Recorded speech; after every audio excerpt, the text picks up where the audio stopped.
ফাইন্না শাইতানা ইয়াকুলু বিশিমালিহি ওয়া ইয়াশরাবু বিশিমালিহি, নিশ্চয় শয়তানরা কি করে বাম হাত দ্বারা তার কাজ শুরু করে। কোন হাত দ্বারা? শয়তানের কাজ করা যাবে না, আমাকে কাজ করতে হবে কোন হাত দ্বারা? ডান হাত দ্বারা। আমি খাবার খাবো ডান হাত দ্বারা, আমার হাতের মধ্যে যদি কোনো কিছু থাকে এটা বাম হাতে দিয়ে আমি ডান হাতে দিব, টাকা দেওয়ার সময় ডান হাতে দিব, টাকা নেওয়ার সময় ডান হাতে দিব। বাম হাতে দিতে পারবেন, বাম হাতে দিতে পারবেন, কিন্তু ডান হাতটা কি করবেন? লাগায় দিবেন।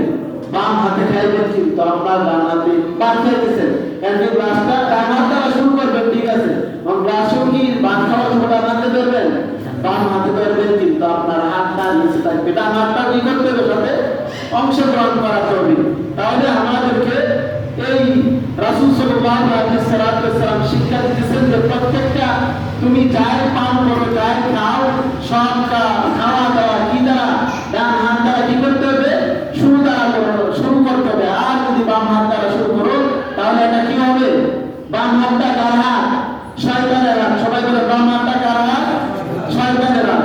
বাম হাত দ্বারা আমাদেরকে কোনো কাজ কর্ম করা যাবে না, সব কাজ কর্ম ডান হাত দ্বারা। খাইতে হলে ডান হাত, যা করবো ডান হাত, কিন্তু কোনো কাজে আছে বাম হাতের, বাম হাতের কাজে কি করতে হবে? ব্যবহার করতে হবে। 3 নম্বর, 1 নম্বর সুন্নতকে রসা, 1 নম্বর সুন্নত হলো বিসমিল্লাহ। 2 নম্বর সুন্নত হলো প্রত্যেকটা জিনিস ডান হাত দ্বারা শুরু করতে হবে, ডান দিক থেকে শুরু করতে হবে। 3 নম্বর হচ্ছে কানা রাসূলুল্লাহ সাল্লাল্লাহু আলাইহি ওয়াসাল্লাম, আল্লাহ রাসূল সাল্লাল্লাহু আলাইহি ওয়াসাল্লাম বলেন আফশুস সালাম বাইনাকুম। রাসূল বলেন তোমরা কি করো? মানুষকে যখনই পাবে তখনই কি করো? সালাম দাও। কি দাও? সালাম। 3 নম্বরে সালামের কথা আসছে। সালাম আজকে দেখা যায় আমি রিকশাওয়ালাকে পাইলে সালাম দিই, গাড়িওয়ালাকে পাইলে সালাম দিই, বাজারের মাছওয়ালাকে পাইলে সালাম দিই, বাজার বিক্রিওয়ালার ব্যক্তিকে সালাম দিই, কিন্তু আমি ঘরে যখন প্রবেশ করি তখন কি দিই না? সালাম দিই না। সবাইকে সালাম দিতে রাজি আছি, কিন্তু বাড়িতে নিজের স্ত্রীকে, নিজের মেয়েকে সালাম দিতে পারবো? আরে বাবা, এটা নাই। রাস্তাটার পাইবো তার, কিন্তু কি নাই? বাড়িতে সালাম নাই। তাই সালামের প্রসার বেশি বেশি করতো। ইউরোপের একটা ঘটনা গেল কিছুদিন আগে। ইউরোপের সালামের গুরুত্ব সম্পর্কে আসছে, যে ইউরোপের একটা কিছুদিন আগে একটা ঘটনা আসছে। ইউরোপের একটা আইসক্রিম ফ্যাক্টরির মধ্যে একজন মহিলা কাজ করত। মহিলা ছিল মুসলমান। সে যখনই কি করতো, ফ্যাক্টরির আইসক্রিম ফ্যাক্টরির মধ্যে ঢোকার সময় সে প্রথমে গেটের দারোয়ানদের সালাম দিত। প্রত্যেকটা গেটের দারোয়ানদের সালাম দিত, যাওয়ার সময় সালাম দিত, আসার সময় সালাম দিত।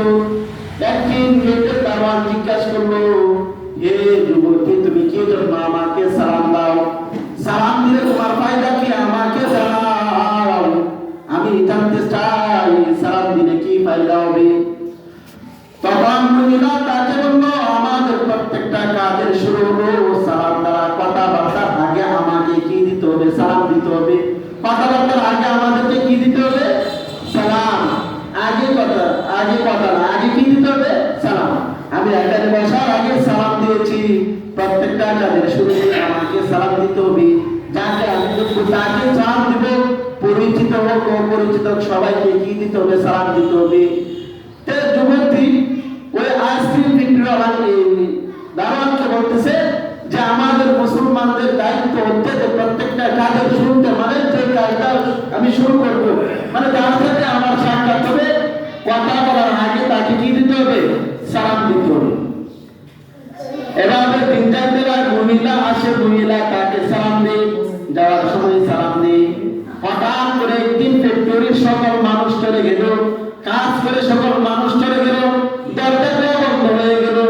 দরজা যদি বন্ধ করে দেওয়া হয় তাহলে বাহির থেকে চাবি দিয়ে কি করতে হবে? খুলতে হবে।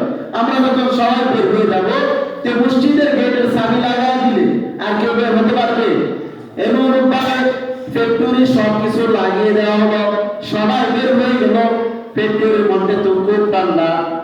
আপনারা গেছেন কিনা জানা নাই, এই ফলের ফ্যাক্টরি বলেন, এই যে বাংলাদেশে এত এত ফল, এগুলা সবকিছু কিন্তু আইসক্রিমের ফ্যাক্টরি, মানে অন্য ধরনের ঘরের সিস্টেমের মতো ফ্রিজে বড় বড় জায়গার মধ্যে রাখা হয়। তে সকলে বের হয়ে গেল। তে দারোয়ান যখন গেট লাগায় তখন তার মাথায় তার চিন্তায় আসলো, আজকে তো সকাল সবাই বের হয়ে গেল, আমাকে ঢোকার সময় মহিলা সালাম দিল, কিন্তু আজকে কেন সালাম দিল না? আল্লাহু আকবার বলেন। তে তার মাথায় কাজ করলো, কি রে সবাই গেল গা, আমাকে কেউ সালাম দেয় না, কিন্তু এই যুবতী তো আমাকে সালাম দিল, তা আজকে সে তো আমাকে সালাম না দেওয়া ছাড়া যেতে পারে না, অবশ্যই সে আমার বাইরে সালাম দেয়, আজকে সে কোথায়? সব কিছু লাগাই দিছে।